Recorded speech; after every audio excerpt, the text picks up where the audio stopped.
അസ്സലാമലൈക്കും. പുതിയൊരു വീഡിയോയിലേക്ക് എൻ്റെ എല്ലാ കൂട്ടുകാർക്കും സ്വാഗതം. എല്ലാ കൂട്ടുകാരും സുഖമായിട്ടും സേഫായിട്ടും ഇരിക്കല്ലേ? അപ്പം നമ്മൾ ഇന്നത്തെ വീഡിയോ എന്ന് വെച്ചാൽ അതിരാവിലത്തെ ഒരു വൈബാണ് ഇട്ടത്. അതിരാവിലെ മുതലാണ് നമ്മൾ വീഡിയോ എടുക്കേണ്ടത്.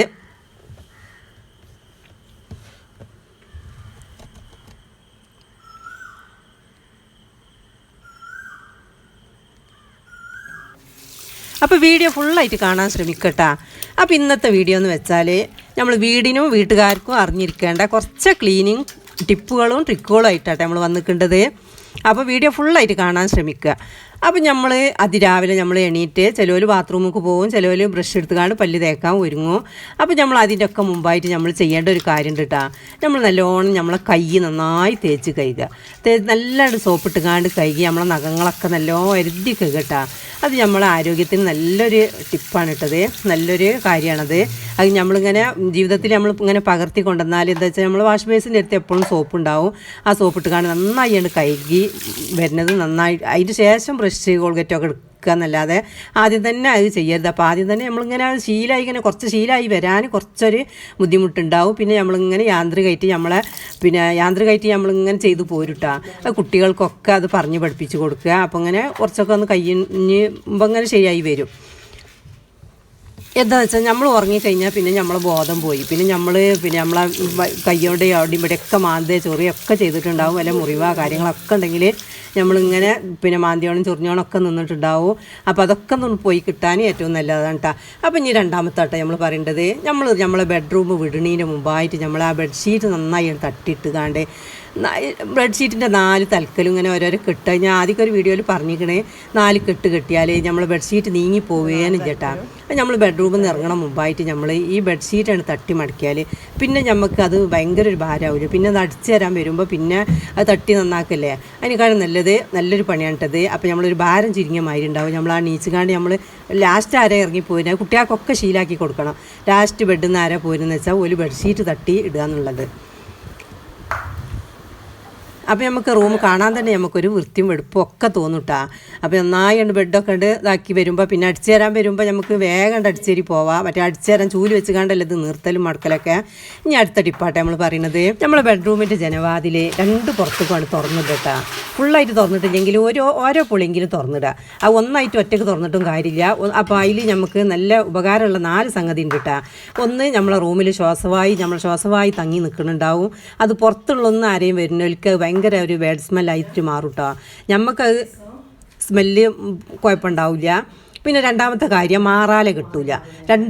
ഒരു പുറത്ത് മാത്രമല്ല 2 പുറത്തും തുറന്നിടണം. അപ്പം മാറാല കിട്ടൂല കേട്ടോ. ഇനി നനച്ചുള്ളിപ്പണിയൊക്കെ കഴിഞ്ഞാൽ നിങ്ങളൊന്ന് ശ്രമിച്ച് നോക്കി. മാറാല കിട്ടണമെങ്കിൽ നല്ല ആക്കുണ്ടാവും. ഞാനത് കണ്ടതാണ് കേട്ടോ.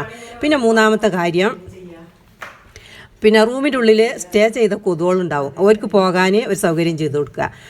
കൊതുകുകൾക്ക് ഇരുട്ട് ഭയങ്കര ഇഷ്ടമാണ്. വെളിച്ചം വന്നാൽ പിന്നെ കൊതുകുകൾ പോകില്ല കേട്ടോ. വെളിച്ചം വന്നാൽ കൊതുകുകൾ പുറത്തേക്ക് പോകുള്ളൂ.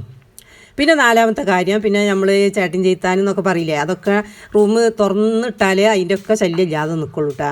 അപ്പം ഇനി അടുത്ത ടിപ്പാട്ടെ നമ്മൾ പറയുന്നത്, നമ്മൾ കിഴക്ക് ഭാഗത്തേക്ക് നമ്മളെ വാതില ഞങ്ങൾക്ക് ഉമ്മരം കിഴക്ക് ഭാഗത്ത് കാട്ടാം. അവിടുന്ന് ഈ ഉദിച്ച് വരുന്ന വെയിലുണ്ടല്ലോ, അത് നമ്മളെ വീടിൻ്റെ ഉള്ളിലേക്ക് തട്ടണം. പിന്നെ അത് നമ്മൾ കണ്ണുകൊണ്ട് കാണാത്ത അണുക്കളുണ്ടാവും കേട്ടോ. അതൊക്കെ നശിച്ച് പോകാൻ നല്ലതാണ് കേട്ടത്. അപ്പം ഇനി അടുത്ത ടിപ്പാട്ട വരുന്നത്, അപ്പോൾ നമ്മളൊരു കുപ്പി എടുത്തിക്കണം കേട്ടോ. ഈ കുപ്പി നമ്മൾ 3ആയിട്ട് കീറുകയാണ് കേട്ടോ. 3ആയിട്ട് ഇങ്ങനെ പൊട്ടിക്കുകയാണ്. നമ്മൾ കത്രികയാണ് എടുത്തുക്കേണ്ടത്. കത്രിക മൂർത്ത കുറയൊന്നാവോ. കത്രിക കൊണ്ട് എല്ലാ പണി ഇങ്ങനെ എടുത്ത് ശീലമായിട്ടേ കത്രിക എല്ലാത്തിനും വരുള്ളൂ. അപ്പോൾ ഈ കത്രിക നമ്മൾ 3 പീസാക്കി കണ്ടാണ് കേട്ടോ കുപ്പി വെട്ടേണ്ടത്. അപ്പോൾ നമ്മൾ വീഡിയോ നിങ്ങൾക്ക് ഇഷ്ടപ്പെടുകയാണെങ്കിൽ ലൈക്ക് ചെയ്യാൻ മറക്കരുത് കേട്ടോ.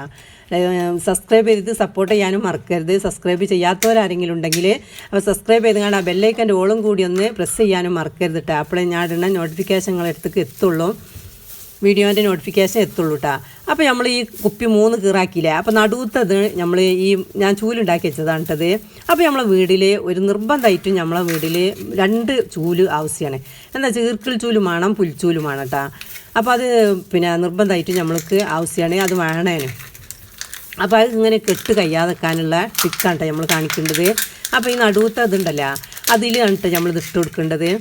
അപ്പോൾ ഇങ്ങനെ കെട്ട് കഴിയുമ്പോൾ നമുക്കൊരു ബുദ്ധിമുട്ടാകണ്ടെന്ന് വിചാരിച്ചുകൊണ്ട് അപ്പോൾ ഞാൻ അങ്ങനെ നോക്കിയതാണ് കേട്ടോ. അപ്പോൾ ചെറുമാതിരി കുപ്പിയാണ് ഈ സോഡ കുപ്പിൻ്റെ മയത്തെ കുപ്പിൻ്റെ സോഡ കുപ്പിയെന്നും തോന്നുന്നുണ്ട് അത് മുറിച്ചതാണിട്ടത്. അതാണ് ഇതിന് ഒന്ന് നന്നായി പാകമായി വരുന്നത്. അപ്പം ഇനി ഇത് മുറുകാനുള്ള ട്രിക്ക് നമ്മൾ കാണിച്ചു തരാം കേട്ടോ. അപ്പോൾ അത് അരിഞ്ഞ് നിൽക്കുകയാണ്.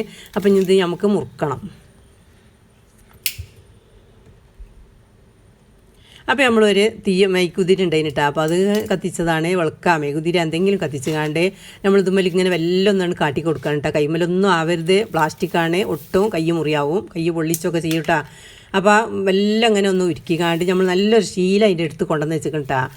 പിന്നെ ഇതിങ്ങനെ ഉരുകി വരുമ്പോൾ അത് നന്നായാണ് കൂട്ടി പിടിച്ചാൻ നല്ല ശ്രദ്ധിക്കണം കേട്ടോ. കൈനോൽ ചെയ്താൽ മതി. അങ്ങനെ ചൂല് നല്ല മുറുക്കം കിട്ടും. അങ്ങനെ ഉരുകി വരുമ്പോൾ ഈ നല്ല ശീല കൊണ്ട് നല്ല കുറച്ച് കട്ടിയുള്ള ശീല തന്നെ എടുത്തേക്കണം കേട്ടോ. അതുകൊണ്ട് നല്ലതാണ് കൂട്ടി പിടിച്ചുമ്പോൾ ആ ഉരുക്കത്തിൽ അത് നല്ലതാണ്ട് പൂടി കിട്ടും കേട്ടോ. അപ്പം എന്നാൽ ചൂല് നമ്മൾ എത്ര കാലം കഴിഞ്ഞാലും നമ്മൾ ചൂല് നല്ല മുറുകി നിന്നോളും. അപ്പോൾ ചൂലുണ്ടാക്കുന്ന ട്രിക്കൊക്കെ നമ്മൾ ഷോർട്ടിലും ആദ്യമൊക്കെ ഒരു വീഡിയോയിലൊക്കെ ഇട്ടിക്കണം കേട്ടോ. ഈസി ആയിട്ട് എളുപ്പത്തിൽ ഉണ്ടാക്കണേ. അപ്പോൾ ഒന്നുകൂടി ഞാൻ പാകാക്കുക കേട്ടോ, ഒന്ന് മുറുകാൻ വേണ്ടിയിട്ട്.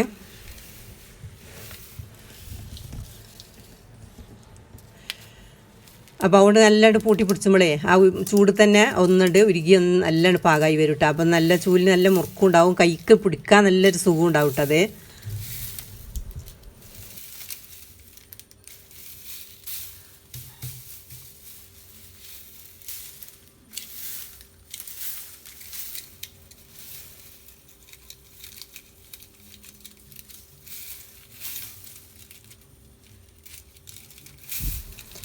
ഇനി അടുത്ത ട്രിക്ക്, നമ്മൾ ഈ കുപ്പി മുറിച്ച തലയും വാലും ഉണ്ടല്ലോ അതുകൊണ്ട് എടുത്തുകാണ്ട് ആ മൂടി കൊണ്ട് എടുത്തുകാണ്ട് നമ്മളിത് ഇതിൽ വെച്ച് കൊടുക്കുകയാണ്.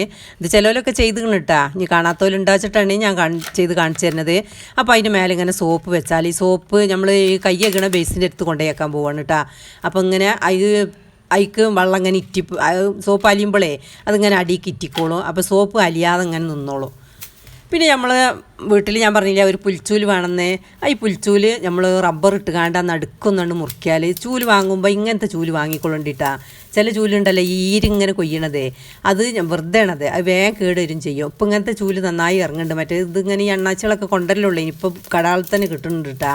ഈ ചൂല് ഒരുപാട് കാലം നമുക്ക് നിൽക്കുന്നുണ്ട് കേട്ടോ. നല്ലൊരു യൂസ്ഫുള്ളായ ചൂലുമാണ്. അപ്പോൾ അതിൻ്റെ റബ്ബർ ഇട്ട് കൊടുക്കണം, അല്ലെങ്കിൽ ഇങ്ങനെ അതിൻ്റെ ആ പുല്ലിങ്ങനെ മുറിഞ്ഞുകൊണ്ട് നിൽക്കും കേട്ടോ. അപ്പോൾ നമ്മൾ ഇതിൻ്റെ ഉപയോഗമൊക്കെ നമ്മൾ കാണിച്ചു തരാം, അതിനെ പറ്റിയൊക്കെ ഞാൻ പറഞ്ഞു തരാം കേട്ടോ. അപ്പോൾ നിർബന്ധമായിട്ടും നമ്മളെ വീട്ടിൽ ഈർക്കിൾ ചൂലും വേണം, പുൽച്ചൂലും വേണം, രണ്ടും ആവശ്യമാണ് കേട്ടോ. അതിൻ്റെ ഒക്കെ ഇത് ഞാൻ പറഞ്ഞുതരാം. അപ്പോൾ ഞാൻ അത് അടിച്ചരി കൊടുക്കണ ചൂല് തന്നെയാണ് കേട്ടോ. അപ്പോൾ ഞാനുള്ള റബ്ബർ ഒഴിച്ചുകാണ്ട് ഞങ്ങൾ കാണിച്ചു തരാൻ വേണ്ടിയിട്ട് വേറെ റബ്ബർ ഇട്ടാണ് കേട്ടോ. അപ്പോൾ ഈ ചൂലോട് നമ്മളിങ്ങനെ അടിക്കുമ്പോൾ നമുക്ക് തുടച്ചതിന് തുല്യമാവും. ഞങ്ങളൊന്നും ഡെയിലി തുടക്കലില്ല കേട്ടോ. അപ്പോൾ ഇതുകൊണ്ട് അടിച്ചു തരുമ്പോൾ നമുക്ക് നന്നായി തുടക്കണമായി തന്നെ നല്ല പൊടിയൊക്കെയാണ് പോരുമല്ലോ. അപ്പോൾ എല്ലാവർക്കും അറിയാം.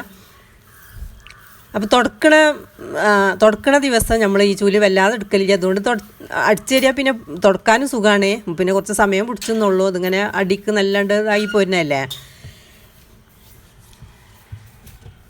അപ്പോൾ ഇത് ഇല്ലാത്തവരുണ്ടെങ്കിൽ ഒന്ന് വാങ്ങിക്കേണ്ടത് നല്ലതാണ്. ഇന്ന് ഇങ്ങനെ എപ്പോഴും തുടക്കമൊന്നും വേണ്ട, ദിവസമൊന്നും തുടക്കണ്ടല്ലോ. അപ്പോൾ ഈ ഈർക്കിൾ ചൂല കൊണ്ടുള്ള ഉപയോഗം എന്താണെന്നറിയോ? ഈ പിന്നെ എന്താണ് വാതിലിൻ്റെ ഇതിലൊക്കെ ഉണ്ടാവുമല്ലോ, നമ്മളിങ്ങനെ അടിച്ചു തരുമ്പോൾ നമ്മൾ ആ തുടക്കണ ദിവസം ഈ വാതിൽ കൊടിൻ്റെ മേലൊക്കെ ഈ ചൂലിങ്ങനെ ഒന്നും കാട്ടിയിട്ടുണ്ടെങ്കിൽ നമ്മളെ വീട്ടിൽ മാറാല കിട്ടില്ല. എന്താ വെച്ചാൽ ഈ അടി മാത്രം അടിച്ചിങ്ങനെ പോയാൽ പിന്നെ ഈ മാറാല എത്ര ഇല്ലയെന്ന് പറഞ്ഞാലും മാറാലുണ്ടാവും. അപ്പോൾ നമ്മൾ ഈ തുടക്കണ ദിവസം അതിനായിട്ട് നമ്മൾ ഈ ചൂല് പറഞ്ഞത്, ഈ ഈർക്കിൾ ചൂല് ഉണ്ടായാൽ നമ്മളിങ്ങനെ നല്ല ഇങ്ങനെ മാറാല, നമ്മൾ ചൂല് തട്ടുന്നതോടെ മാറാല വരില്ല. ഈ മാറാലക്കായാലും നമ്മൾ ചൂലൊന്നും തട്ടാതെ നിൽക്കുമ്പോൾ മാറാല ഇങ്ങനെ പെരുകി വരികയാണ്. അപ്പം ഇനി ഇപ്പം നനച്ചുള്ളിപ്പണിയൊക്കെ എടുത്തുകാണ്ട് ഒക്കെ ഒന്ന് വീട് ക്ലീൻ ആവുമല്ലോ. അപ്പം ഇനി ഇങ്ങനെ അങ്ങനെയൊക്കെ ചെയ്ത് വന്നോട്ടെ വെച്ചിട്ട് ഇങ്ങനെ ഞാൻ പറഞ്ഞു തരാണ് കേട്ടോ. ഇനി അടുത്ത ട്രിക്ക് എന്താണെന്നറിയോ? പിന്നെ നമ്മളെ ടേബിള്, സോഫ സെറ്റ്, ഇതൊക്കെ നമ്മൾ നല്ലൊരു സ്മെല്ലുള്ള ഇത് ഞാൻ ഇവിടെ ഉണ്ടാക്കിയ ലിക്വിഡാണ് കേട്ടോ. അത് ഈ പിന്നെ മധുരനാരങ്ങൻ്റെ ഓറഞ്ചിൻ്റെ തൊലി ഒക്കെ ഇട്ടുകാണ്ട് ഇതാക്കിയതാണ്. നല്ലൊരു സ്മെല്ലാണത്. പെർഫ്യൂമിനെക്കാട്ടി നല്ലൊരു സ്മെല്ലാണ് കേട്ടത്. അല്ലെങ്കിൽ ഇനി പിന്നെ എന്താണ് ഫെനോയില അങ്ങനെ എന്തെങ്കിലും ഇതാക്കിക്കാണ്ട് സ്പ്രേ ബോട്ടിൽ ഉണ്ടാക്കിക്കാണ്ട്, അപ്പോൾ ഒക്കെ എല്ലാ വീട്ടിലും ഉള്ളത് തന്നെയാണ്. അപ്പോൾ അങ്ങനെ നമ്മൾ സോഫ സെറ്റ് ചെയ്ത് ടേബിൾ നമ്മൾ അങ്ങനെ ശരിക്കൊന്നും ഇത് തിന്നാൻ അടുക്കളില്ല കേട്ടോ. നമ്മൾ അടുക്കളയിൽ നിന്ന് എല്ലാവരും ഭക്ഷണം കഴിക്കൽ. ഇത് എന്തെങ്കിലും പരിപാടി എന്തെങ്കിലും പ്രത്യേകിച്ച് ഭക്ഷണമൊക്കെ ഉണ്ടാക്കുമ്പോഴേ നമ്മൾ ഇതാക്കുള്ളൂ. എന്നാലും ഒന്നരാട് ഇട്ടുകാണ്ട് നമ്മളിങ്ങനെ ചെയ്താൽ ഈ കൊതുക് ഇരിക്കണീനും ഒക്കത്തിനും നല്ലതാട്ടാ. നമ്മൾ സോഫ ഒക്കെ നമ്മൾ ഇതാക്കിയാൽ വീട്ടിൽ വരുമ്പോൾ തന്നെ നല്ലൊരു സ്മെല്ലാണ് ഈ കാരം. എന്താ വെച്ചാൽ പൊടിയൊക്കെ പാർന്ന കാലമായില്ലേ. ഡെയിലി ചെയ്തില്ലെങ്കിലും ഒന്നരാടെങ്കിലും നമ്മളിങ്ങനെ ഇതാക്കിക്കാണ്ട് നല്ല ശീലമുണ്ടിട്ടാ. ഒരിക്കലും നമ്മൾ നിലം തുടക്കണം മഫോണ്ട് ടേബിൾ തുടക്കുക, ചേറ്റിയപ്പടി തുടക്കുക ഒന്നും ചെയ്യരുതിട്ടാ. അത് ഭയങ്കര ഒരു ഇതാണ്. നമുക്ക് നിസ്കരിക്കണവർക്കൊന്നും പറ്റില്ല കേട്ടോ. അത് വൃത്തി ഉണ്ടാവുള്ളൂ, വെടുപ്പുണ്ടാവില്ല. വെടുപ്പുണ്ടെങ്കിലേ നമുക്ക് നിസ്കരിക്കാനും പറ്റുള്ളൂ കേട്ടോ. നിസ്കരിക്കണ മനുഷ്യന്മാരൊക്കെ അല്ലേ നമ്മളെ ചേറ്റിയപ്പടിമിലൊക്കെ ഇരിക്കല്ലേ. ഇനിയിപ്പോൾ നോമ്പും കാര്യങ്ങളൊക്കെ അല്ലേ നമ്മൾ വരുന്നത്. അപ്പോൾ നമ്മൾ നിൽക്കുന്ന സ്ഥലങ്ങളൊക്കെ നമ്മൾ വെടുപ്പും വൃത്തിയിലും കൊണ്ടു നടക്കട്ടാ. അപ്പോൾ അതിനായിട്ട് നമ്മളൊരു തോർത്തുമുണ്ട് അങ്ങനെ എന്തെങ്കിലും നല്ല വൃത്തിയിൽ ആക്കി വെക്കുക. അല്ലാതെ ഈ മഫോണ്ട് നമ്മൾ ചേറ്റിയപ്പടി തുടക്കുക ഒന്നും ചെയ്യരുത് കേട്ടോ. സോഫ തുടക്കുക ഒന്നും ചെയ്യരുത്. അതൊന്നും നമ്മൾ ചെയ്യുമെന്ന് കണ്ടുകാണ്ട് നമ്മളെ പെൺകുട്ടികളൊക്കെ അത് കണ്ടുകാണ്ട് പഠിച്ചുകാണ്ട് പിന്നെ ഓലും അതേമാതിരി അങ്ങനെ ചെയ്യുന്നുണ്ടല്ലോ എന്നുള്ളതിൽ അവരും ചെയ്തു തുടങ്ങും കേട്ടോ. അപ്പോൾ അതൊന്നും ചിലപ്പോൾ മഫ് തിരുമ്പിയത് എങ്ങനെയായാലും മഫ് നിലം തുടക്കണ്ടല്ലേ. നമ്മൾ ചെരുപ്പിട്ട് ചവിട്ടുന്ന സ്ഥലം തുടക്കുന്നതാണ്. ആ മഫോണ്ട് നമ്മൾ ഒരിക്കലും ഈ ചേറ്റിയമ്പടി തുടക്കരുത്. അതങ്ങനെ ഒരു ശീലം ആരും വരുത്തി വെക്കരുത് കേട്ടോ. ഉള്ളപോലെ തന്നെ അത് മാറ്റിയെടുക്കുകയാണ് വേണ്ടത് കേട്ടോ. നമ്മൾ പറഞ്ഞെന്നുള്ളൂ കേട്ടോ. നമ്മൾ പറയില്ലേ നമ്മളെ കടമ, നിങ്ങൾ പിന്നെ അതനുസരിക്കൽ നിങ്ങളെ കടമ കേട്ടോ. അപ്പോൾ നമ്മളതൊക്കെ കഴിഞ്ഞ് ഇനി നമ്മൾ അടുക്കള ഉണ്ട് തുടക്കേണ്ടത് കിച്ചൺ തുടക്കുമ്പോൾ ഞാൻ ഇവിടെ ഇങ്ങനെ ലിക്വിഡ് പിന്നെ ഇതാക്കിന് സ്പ്രേ ചെയ്തിന് കേട്ടോ. അത് എൻ്റെ വീഡിയോയിൽ വീഡിയോയിൽ കണ്ടിട്ടില്ല കേട്ടോ. അപ്പോൾ നമ്മൾ ഈ അടുക്കളയിൽ നമ്മൾ ഭക്ഷണം കഴിക്കുമ്പോൾ ടേബിളിൻ്റെ അടിക്ക് നമ്മൾ ചോറ് എന്തെങ്കിലുമൊക്കെ കൊഴിഞ്ഞിട്ടുണ്ടാവും. പ്രത്യേകിച്ച് എന്തെങ്കിലും ഭക്ഷണം ഉണ്ടാക്കും, ബിരിയാണി അങ്ങനെയൊക്കെ ഉണ്ടാക്കുമ്പോൾ അതൊക്കെ നിലത്തേക്ക് കൊഴിഞ്ഞാൽ ഇങ്ങനെ ഒരു പിന്നെ വറയുന്നിട്ട് നമ്മൾ പറയൽ ഒരു അടയാളം മാതിരി ഉണ്ടാവും. അപ്പോൾ അതിന് ഇതെന്തെങ്കിലും സ്പ്രേ ഇങ്ങനെ കുടഞ്ഞിങ്ങാണ്ട് സ്പ്രേ അല്ല നമ്മളെന്തെങ്കിലും ഇതുണ്ടല്ലോ സ്പ്രേ ബോട്ടിൽ അതിങ്ങനെ തൂറ്റിച്ച് കാണ്ട് തുടക്കുകയാണെങ്കിൽ നമുക്ക് നല്ലൊരു ക്ലീനായി കിട്ടും കേട്ടോ. നമ്മുടെ കിച്ചണ് കാണാൻ തന്നെ നല്ലൊരു വൃത്തിയും വെടുപ്പൊക്കെ ഉണ്ടാവും. ഇനി നമ്മൾ അടുത്ത ടിപ്പാട്ടെ നമ്മൾ പറയണത്, ഇത് ഞാൻ അങ്ങനെ കാണിച്ചു തരുന്നുള്ളൂ. ഈ സ്റ്റീലിൻ്റെ അടുപ്പുണ്ടാവില്ല, ചിലരൊക്കെ ഈ അടുപ്പ് കത്തിക്കൂല. എന്താ വെച്ചാൽ തുടച്ച നാക്കണ പരങ്ങോണ്ട്. അപ്പോൾ ഈ സ്റ്റീലിൻ്റെ അടുപ്പിട്ടത് നമ്മൾ ഇരുമ്പിൻ്റെതാണ്. ഇത് വൃത്തിയാക്കിയാലും വൃത്തി കാണൂല, അങ്ങനത്തെ ഒരു സാധനമാണ് ഇട്ടത്. ഞാൻ വിചാരിച്ചാണ് സ്റ്റീലാക്കിയാൽ മതിയെന്ന്. ഇപ്പോൾ ടിപ്പൊക്കെ ഇങ്ങനെ പഠിച്ച് വന്നപ്പോഴേ അപ്പോൾ ലേശം വെണ്ണീർ എടുത്തുകാണ്ട് കുറച്ച് വെള്ളമാക്കിക്കാണ്ട് ഇങ്ങനെ അവിടെ ഇങ്ങനെ നമ്മൾ തീ പിടിപ്പിക്കുന്നതിന് മുമ്പായിട്ട് തേച്ചിടുക. അങ്ങനെ പിന്നെ ചെമ്പട്ടിമേലൊക്കെ തേക്കണ മാതിരി അങ്ങനെ തേച്ചിട്ടുകാണ്ട് നമ്മളെ പണി കഴിഞ്ഞതിൻ്റെ രസമാണ് തുടച്ചെടുത്തിട്ടുണ്ടെങ്കിൽ പിന്നെ കറയൊന്നും പറ്റില്ല കേട്ടോ. ആ സ്റ്റീലിൻ്റെ ആയിട്ട് നമ്മൾ പറഞ്ഞാൽ നമ്മളത് കാണിച്ച് തരികയാണ് നിങ്ങൾക്ക്. ചിലരൊക്കെ എൻ്റെ അറിവിലുള്ളവരൊക്കെ ചിലരൊക്കെ പറയും അടുപ്പ് കത്തിക്കലില്ല, എന്താ വെച്ചാൽ അത് തുടച്ചുണ്ടാക്കണേന്നുള്ളൊരു പണിയെന്ന്. അപ്പോൾ ആർക്കെങ്കിലും ഒന്ന് യൂസ്ഫുൾ ആയിക്കോട്ടെ വെച്ചിട്ട് ഞാൻ പറഞ്ഞു തരാം കേട്ടോ. അപ്പോൾ ലേശം വെണ്ണൂർ ഇട്ടുകാണ്ട് ലേശം വെള്ളം ഇറ്റിച്ചുകാണ്ട് ഒരു ചേർത്തുപ്പോണ്ട് ഇങ്ങനെ ഒന്നുണ്ടാക്കിക്കാണ്ട് ആ ചേർത്തുപ്പോൾ അടുപ്പ് കണ്ടിട്ടാൽ മതി. പിന്നെ നമ്മൾ തീ പിടിപ്പിച്ച് അങ്ങനെ. ഇനി അടുത്ത ടിപ്പാട്ടെ നമ്മൾ പറയുന്നത്, നമ്മൾ ഈ നോൺ സ്റ്റിക്കിൻ്റെ പാത്രങ്ങളുണ്ടല്ലോ, വെള്ളപ്പച്ചട്ടി പിന്നെ മീൻ പൊരിക്കുന്ന ചട്ടി അങ്ങനത്തെ ഒക്കെ, ഇത് വെള്ളത്തോടൊക്കെ നമ്മൾ അടുപ്പുമ്മക്ക് വെക്കരുത് കേട്ടോ. പിന്നെ വെള്ളത്തോടൊക്കെ വെക്കരുത്. കേൾക്കുകയാണെങ്കിൽ നമ്മൾ കേൾക്കാണ്ട് നല്ല ശീലോട് തോത്തിൻ്റെ ശേഷം വെക്കുക. അല്ലെങ്കിൽ നമ്മൾ ചട്ടി തീരെ നീളം നിൽക്കില്ല. പിന്നെ ഇങ്ങനെ ഇതായാൽ അല്ലെങ്കിൽ ഇങ്ങനെ ഈ ആങ്ങർ ഞാൻ അടുക്കളയിൽ ഇങ്ങനെ ഒരു സ്റ്റീലിൻ്റെ ആങ്ങർ കൊണ്ടുകാണ്ട് വെച്ചതാട്ടോ. അപ്പോൾ അതുമ്പോൾ ഇങ്ങനെ കൊളുത്തിട്ടാൽ കൈകാണ്ട് വെച്ചാൽ വെള്ളം ഇങ്ങനെ ഇറ്റിപ്പോയിക്കോളും. ചൂടോടൊക്കെ അടുപ്പുമ്മക്ക് വെക്കരുത്, അതാട്ടോ വേണ്ടത്. എന്ന് വെച്ചാൽ ചട്ടിയൊക്കെ വേഗം കേട് വരുമോ. നമ്മൾ ഒരു ചട്ടിക്കൊക്കെ എത്ര വില കൊടുത്ത് വാങ്ങേണ്ടതാണ്. അത് പിന്നെ വെള്ളത്തോടൊക്കെ വെക്കരുത്. പിന്നെ ചൂടോടൊക്കെ നമ്മൾ കൊട്ടത്താളത്തേക്ക് വെച്ച് കാണ്ട് അതിൽ വെള്ളം ഒഴിക്കരുത്, അങ്ങനെയും ചെയ്യരുത് കേട്ടോ. ചൂടാറിയതിന് ശേഷം കഴുകുക. വെള്ളത്തോടൊക്കെ അടുപ്പുമ്മൽ വെച്ച് കാണ്ട് ആ വെള്ളം അതിൽ വറ്റുക, അങ്ങനെ ഒന്നും ചെയ്യരുത്. അങ്ങനെ അതായാൽ നമ്മൾ ചട്ടി ഒരുപാട് കാലം നിൽക്കും, അതാണ് നമ്മൾ പറയണത്. അപ്പോൾ ഞാൻ വെള്ളപ്പം ഇട്ടുന്നത്. അപ്പോൾ വെള്ളപ്പം ചട്ടി ഇങ്ങനെ കാണിച്ചപ്പോൾ ഞാൻ അങ്ങനെ ചുട്ടുന്നുള്ളൂ കേട്ടോ. ഇനിയിപ്പോൾ അടുത്ത ടിപ്പ് നമ്മൾ എന്താണെന്നറിയോ, നമ്മളെ ഗ്യാസ് സ്റ്റൗ ഉണ്ട്. അപ്പോൾ ഗ്യാസ് സ്റ്റൗ ഞങ്ങൾക്ക് ഇങ്ങനെ ഇടയ്ക്കിടയ്ക്ക് തീ കത്താതാവുക. പിന്നെ ഗ്യാസാണെങ്കിൽ പെട്ടെന്ന് കയ്യും ചെയ്യട്ടാ. അപ്പോൾ ഞങ്ങളൊരാളെ വിളിച്ചുകാണ്ട് ആൾ വന്നപ്പോൾ ആൾ പറയണേ, ഇപ്പോഴത്തെ ആൾക്കാർ ക്ലീൻ ചെയ്തുകൊണ്ടാണ് ഗ്യാസ് ഇങ്ങനെ അധികം പോണത്. ആ ക്ലീൻ ചെയ്യുന്നിടത്തുള്ള തരക്കടാണ്. വെള്ളത്തോടൊക്കെ ക്ലീൻ ചെയ്യരുത്. ഒരു തുള്ളി കുറച്ചിട്ടിച്ചുകാണ്ട് നമ്മൾ ഇതിൻ്റെ ഉള്ളിലേക്ക് പിന്നെ വെള്ളമാകാൻ ഈ ബർണറിൻ്റെ ഉള്ളിലേക്ക് വെള്ളം ഇങ്ങാണ്ട് അതിൻ്റെ ഉള്ളിൽ ഇങ്ങനെ തുരുമ്പ് പിടിച്ചുകാണ്ട് നിൽക്കുമല്ലോ, അതിങ്ങനെ അതിൻ്റെ ഉള്ളിലേക്ക് ചെന്നുകാണ്ട് അടിയുമ്പോഴാണ് ഈ തീ ഇങ്ങനെ കത്താതാവുന്നുണ്ടല്ലോ, അതൊക്കെ അങ്ങനെയൊക്കെ വരുന്നത്. അപ്പോൾ നമ്മൾ ഇങ്ങനെ ക്ലീൻ ചെയ്യുമ്പോൾ അതിൻ്റെ ഉള്ളിലേക്ക് വെള്ളമാകാതെ നല്ല ശ്രദ്ധിച്ചുകാണ്ട് കൈകാണെന്ന് കേട്ടോ അയാൾ പറഞ്ഞു തന്നത്. പിന്നെ ഒരു കാര്യം കൂടി ഞാൻ പറഞ്ഞിരിക്കണേ, അത് ഞാൻ പറഞ്ഞുതരാം. അതൊന്ന് തുടച്ച് അങ്ങോട്ട് നല്ല ഉണങ്ങിയ ശീലമുണ്ട്, ഉണങ്ങിയ വെള്ളമില്ലാത്ത നല്ല വെള്ളം പിഞ്ഞ ശീലമുണ്ട് നന്നായി തോത്തിയെടുക്കുക. അല്ലാതെ ഈ വെള്ളക്കള്ളി ഉണ്ടാക്കിക്കാണ്ടുണ്ടല്ലോ ചിലവർ പതപ്പിച്ച് അതിൻ്റെ ഉള്ളിലൊക്കെ പിന്നെ പതി എന്തെങ്കിലും കൂടി ആവല് അങ്ങനെ ആക്കരുത് കേട്ടോ. അങ്ങനെ ആക്കാതെ നിന്നാലേ നമ്മൾ അടുപ്പ് ഇങ്ങനെ കുറച്ച് കാലം നിൽക്കുള്ളൂ, പിന്നെ തീ ഇങ്ങനെ വരില്ല. അപ്പോഴൊക്കെ ഗ്യാസ് അതിൻ്റെ ഉള്ളിൽ കൂടി ഇങ്ങോട്ട് വരാൻ വയ്ക്കാതെ ഉള്ളിൽ കൂടി പോയിക്കാളുമല്ല, അതാണ് പറഞ്ഞത്. അപ്പോൾ ഈ വർക്ക് ഏരിയയിലൊക്കെ ആയതുകൊണ്ട് സ്മെല്ലും കാര്യങ്ങളൊന്നും ഉണ്ടാവില്ല, അതിൽക്കൂടി നീക്കൂടിയൊക്കെ തുറന്നിങ്ങനെ പോവില്ലേ. അപ്പോൾ അധികം വർക്ക് ഏരിയയിലല്ലേ നമ്മളെ കിച്ചണൊക്കെ വരുന്നത്. അപ്പോൾ നമ്മൾ ഈ അടുപ്പിന് കുറച്ചൊരു ഇതുണ്ട് കേട്ടോ. അപ്പോൾ അങ്ങനെ വരുമ്പോൾ എനിക്കൊരു വൈദ്യം പറഞ്ഞു തന്നതാണ്, അത് ഞാൻ പറഞ്ഞു തരാം കേട്ടോ.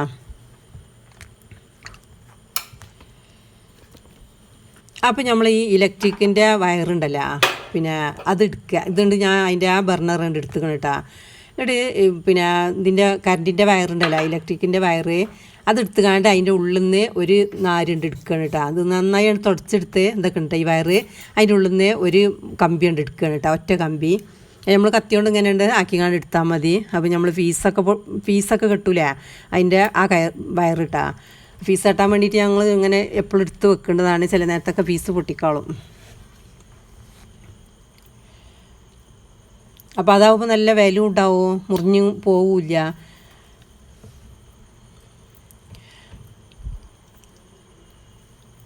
അപ്പോൾ കത്തിയോണ്ട് കുറച്ച് ആ പ്ലാസ്റ്റിക് നീക്കിയാൽ ഇതിങ്ങനെ നമുക്കത് വലിച്ചാൽ അങ്ങനെയാണ് പോരുട്ടാ. അപ്പോൾ ഒന്ന് മതി ഇപ്പോൾ. അപ്പോൾ ഇതിൻ്റെ ഉള്ളിലേക്ക് പിന്നെ അങ്ങനെ ഇട്ടുകൊടുക്കുക. അപ്പോൾ അതിൻ്റെ ഉള്ളിൽ എന്തെങ്കിലും പിന്നെ തുരുമ്പിൻ്റെ എന്തെങ്കിലും അല്ലെങ്കിൽ എന്തെങ്കിലും നമ്മൾ അടുപ്പിൽ നിന്ന് പാലൊക്കെ തളിച്ച് നോക്കുമ്പോൾ എന്തെങ്കിലും ഇറ്റിക്കാണ്ട് അതിൻ്റെ ഉള്ളിൽ ഇങ്ങനെ കിടക്കുന്നുണ്ടാവുമല്ലോ, അപ്പോൾ അതാണ് നീങ്ങാനാണ് കേട്ടോ. അതുകൊണ്ടാണ് അതിങ്ങനെ ഇട്ട് കൊടുക്കുക. അതിങ്ങനെ കുറച്ചൊന്നും ഇങ്ങനെ ഉണ്ട് ഉള്ളിലേക്ക് ഇട്ട് കൊടുക്കട്ടാ. അപ്പോൾ എന്തെങ്കിലും ഉണ്ടെങ്കിൽ അത് പോയി കിട്ടാനാണ് കേട്ടത്. ഗ്യാസായാലും ഇപ്പം നമുക്ക് ഇല്ലാതാവുമ്പോഴാണ് അതിൻ്റെ ഇടങ്ങേറും ബുദ്ധിമുട്ടൊക്കെ നമ്മൾ അറിയില്ലേ. അതിനെ നമ്മൾ വല്ലാതെ ശ്രദ്ധിക്കില്ല. പിന്നെ കുട്ടികളൊക്കെ യൂസ് ചെയ്യും, കുട്ടികളൊക്കെ ഇങ്ങനെ തുറക്കുമ്പോഴും കേൾക്കുമ്പോഴും ഒക്കെ ആയിട്ട് ഇത് വരില്ലേ. നമ്മൾ വലിയവരാകുമ്പോൾ ഒന്ന് ശ്രദ്ധിച്ച് കണ്ടല്ലേ നമ്മൾ കൈകാര്യം ചെയ്യലേ. അപ്പം ഇങ്ങനെ അതിൻ്റെ ഉള്ളിൽ കണ്ട് ഇട്ട് കൊടുക്കുമ്പോൾ എന്തെങ്കിലും ഉണ്ടെങ്കിലുണ്ട് പോയി കിട്ടുട്ടാ. അപ്പോൾ ഞാൻ ഒന്ന് നീക്കിയതാണ്, അപ്പോൾ നമ്മൾ കത്തിച്ച് നോക്കിയതാണ്. അപ്പോൾ കുറച്ചാണ് തയ്ക്കണം, പിന്നെ നല്ല കവുന്ന് കിടന്നുകാണ്ട് ഇട്ട് കൊടുക്കണം കേട്ടോ. അപ്പോൾ നമ്മൾ ക്യാമറ എടുത്തുള്ളതുകൊണ്ട് ഞാൻ അപ്പോൾ നിർത്തി വെച്ചിട്ടാ.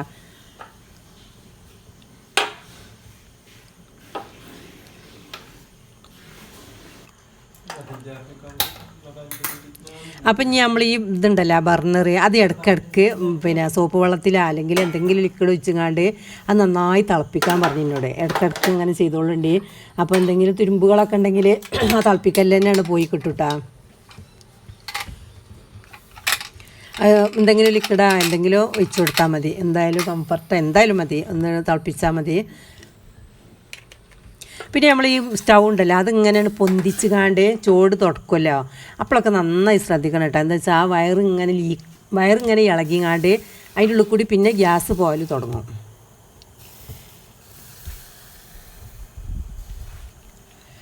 ഇത് നമ്മളിങ്ങനെ പൊന്തിക്കുമല്ലോ, ഇങ്ങനെ പൊന്തിക്കുമ്പോൾ എന്തെങ്കിലും ഇതൊക്കെ അതിൻ്റെ അടിക്ക് പോയിട്ടുണ്ടാവും. അപ്പോൾ ഇങ്ങനെ പൊന്തിക്കുമ്പോൾ ഇവിടുന്ന് ഇങ്ങനെ ഇളകിങ്ങാണ്ട് ഗ്യാസ് പോയി തുടങ്ങും. പിന്നെ ഇവിടെ ഈ മൂതരമായിരുത്തതുണ്ടല്ലോ അതിട്ട് കൊടുക്കാൻ പറഞ്ഞ്, അപ്പോഴൊക്കെ ഗ്യാസ് കുറേ പോകാതെ നിൽക്കും. മറ്റേ വിലപ്പിടിച്ച ഗ്യാസല്ലേ, അതിൽ കൂടി ഇതിൽ കൂടിയാണ് പോയിങ്ങാണ്ട് ഗ്യാസ് ഒന്ന് കഴിഞ്ഞാൽ പിന്നെ നമ്മൾ പിന്നെ വേറെ കുറ്റി വാങ്ങുകയാണ്. അപ്പോഴൊക്കെ നമുക്ക് ഭയങ്കര നഷ്ടങ്ങളല്ലേ വരുന്നത്. അപ്പോൾ അതൊക്കെ നമ്മൾ ശ്രദ്ധിക്കുകയാണെങ്കിൽ നമുക്ക് കുറേ ലാഭങ്ങളാണ് വരല്. പിന്നെ ഇനി അടുത്ത ടിപ്പ്, നമ്മൾ നല്ല ദിവസങ്ങളാണ് വരുന്നത്, 25 രാവൊക്കെ വരുന്നത്. അപ്പോൾ നമ്മൾ നിസ്കാരപ്പായി, മുസല്ല, പിന്നെ ആണുങ്ങളൊക്കെ നിസ്കരിച്ച മുസല്ലൊക്കെ ഉണ്ടെങ്കിൽ അതൊക്കെ ഒന്ന് വൃത്തിയാക്കിക്കാണ്ട് കൊടുക്കുക. എല്ലാ നമ്മൾ നല്ല ദിവസങ്ങളല്ലേ വരുന്നത്. അപ്പോൾ ചെയ്യാത്തവരൊക്കെ ഉണ്ടെങ്കിൽ എല്ലാവരും ഒന്ന് തിരുമ്പിക്കാണ്ടൊക്കെ ഒന്ന് വൃത്തിയാക്കുക, കുട്ടികളതും മുസല്ലൊക്കെ വൃത്തിയാക്കി കൊടുക്കട്ടാ.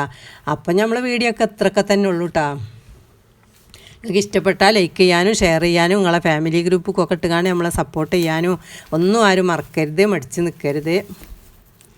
അപ്പോൾ ഇൻഷാ അല്ലാഹ് അടുത്ത വീഡിയോയിൽ കാണാം. Thank you for watching.